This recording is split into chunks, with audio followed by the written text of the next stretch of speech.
Good morning po, kamusta na po kayo? I hope and I pray na kayo ay nasa mabuting kalagayan at patuloy na nararanasan ang kabutihan at katapatan ng Diyos sa inyong mga buhay. Isa na namang edisyon ng morning devotion ng ating matutunghayan buhat po dito sa ating pinakamamahal na iglesia, ang Crossroad United Methodist Church. Ngayon pong Wednesday morning, ang ating pong tinatalakay ay may kinalaman pa rin po sa Ten Commandments at nasa ika-4 na utos na tayo. Sabi dito sa Exodus chapter 20 verse 8 hanggang 10a, ganito ang sinasabi: "Lagi mong tatandaan at ilalaan para sa akin ang araw ng pamamahinga. 6 na araw kang magtatrabaho at tapusin mo ang dapat gawin. Subalit ang 7 araw ay para kay Yahweh na iyong Diyos. Ito ay ang araw ng pamamahinga." So ano po ang implikasyon o mensahe ng Panginoon sa bawat isa sa atin para sa kanyang ika-4 na utos dito po sa ating pinag-aaralan sa ating morning devotion? Kung ipangingilin natin ang araw ng Sabat, mangyayari sa atin ang mga sumusunod. Una, kalulugdan tayo ng Diyos. Napakaganda, no? Kalulugdan tayo ng Diyos. Sapagkat nagtatangi tayo ng araw para sa Kanya upang alalahanin ang Kanyang mga gawa at pagliligtas. Kapag ang Diyos ang nalugod sa atin, hindi natin kayang isipin ang gagawin niyang pagpapala. So sino ang may gusto nito? Lahat tayo ay nagnanais nito.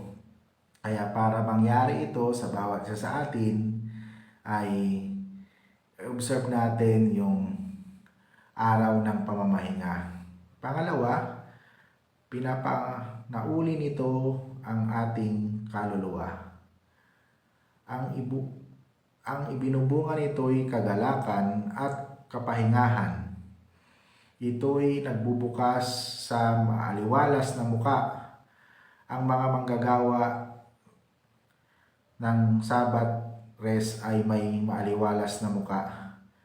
Kaya kung gusto mong pumangit, huwag mong ipangilin ang araw ng Sabat.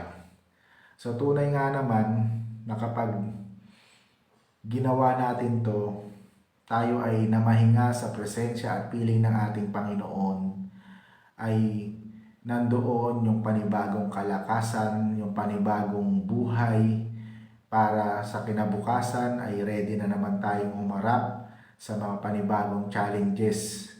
Ito pala yung sikreto para tayo ay maging produktibo, malakas, masigla sa ating pagtatrabaho, ay ipangili natin yung araw ng pamamahinga sa pamamagitan ng pagpupuri sa ating Panginoon. Pangatlo, pero nung balik niya ang saya sa ating paggawa. It restore the joy of service. Ang araw ng Sabat ay siyang sumisira sa monopoly ng ating ginagawa sa araw-araw. Kaya pagkatapos ng Sabat rest, masaya na naman tayo at masigla sa ating pagtatrabaho. Napaka-importanting mag-enjoy tayo sa ating ginagawa sapagkat ito ay nagtutulak sa atin upang magpatuloy at pagbutihin ang ating mga gawain. Upang magpatuloy at pagbutihin ang ating gawain, ito ay nangangailangan ng araw ng pamamahinga. Iyong hindi umpisa pa lamang ng pagtatrabaho ay nandun na sa atin yung pagkahapo, pagkapagod. Kapag tayo ay nagpahinga sa piling ng ating Panginoon, meron tayong panibagong lakas para harapin ang mga panibagong challenges sa ating buhay. Panghuli, pinapalakas nito ang ating mga kasukasuan. Ang pananampalataya sa Panginoon o ang pamamahinga sa Panginoon sa araw ng Sabat ay nagdudulot ng panibagong lakas pisikal na nagdudulot ng kumbaga sa cellphone ay nagre-recharge tayo upang nakahanda na naman tayong harapin ang panibagong linggo sa tulong ng ating Panginoon.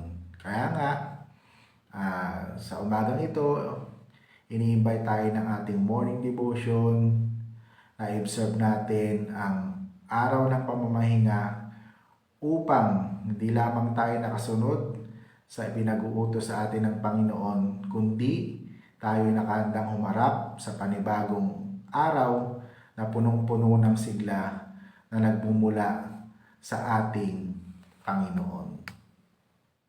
Tayo ay manalangin. Pinupuri ka namin at pinasasalamatan sa umagang ito ng Wednesday. Isa na namang edisyon ng morning devotion ng aming napakinggan buhat sa iyo. At tinuruan mo kami kung paanong maging produktibo, paanong maging malakas sa pagharap sa panibagong araw ng aming buhay sa pamamagitan ng pamamahinga sa iyong piling sa araw ng paglilingkod sa iyo. Marami pong salamat, Panginoon, dahil tunay nga sa iyo nagmumula ang aming lakas. Sa iyo nagmumula ang aming buhay. Kaya hindi lamang ito nakikita sa pagtatrabaho, sa paggawa ng tuloy-tuloy.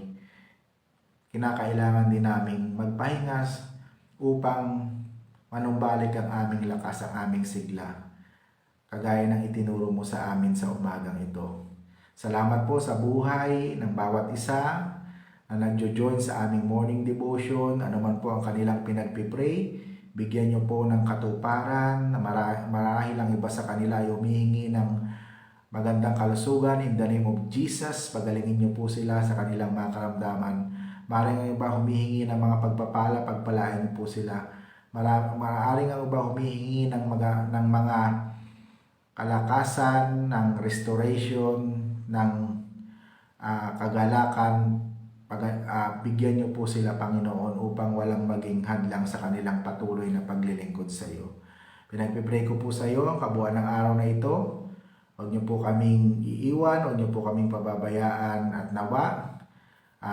Dumalo kami sa mga pagtitipon, lalo na po sa aming midweek service upang sa pamamagitan nito mapuri ka namin, mapasalamatan ka namin sa diwa ng panalanginan. Marami pong salamat. Itats mo po ang buhay ng iyong mga anak na nanonood, nakikinig sa mga oras na ito. At ikaw po ang maramdaman nila ng may kagalakan, ng may tuwa sa kanilang mga puso at handang umarap sa panibagong mga challenges sa kanilang mga buhay.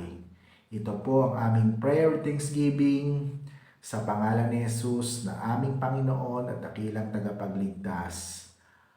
Amen. Ayan, natapos na naman tayo sa isa na namang edisyon ng morning devotion ngayong pong Wednesday morning.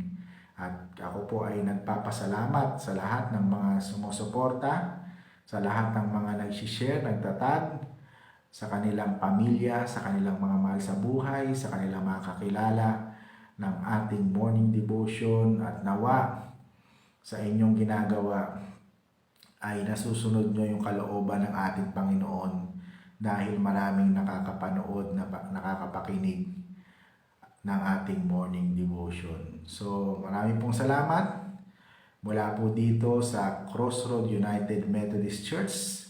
Ito po ang inyong lingkod, Pastor Moses. Lagi nagsasabing ang Diyos ay mabuti, hindi lamang noon, hindi lamang ngayon, kundi sa mga darating pang panahon. Kaya patuloy tayong maglingkod sa Panginoon ng may kagalakan sa ating mga puso. God bless everyone. Paalam!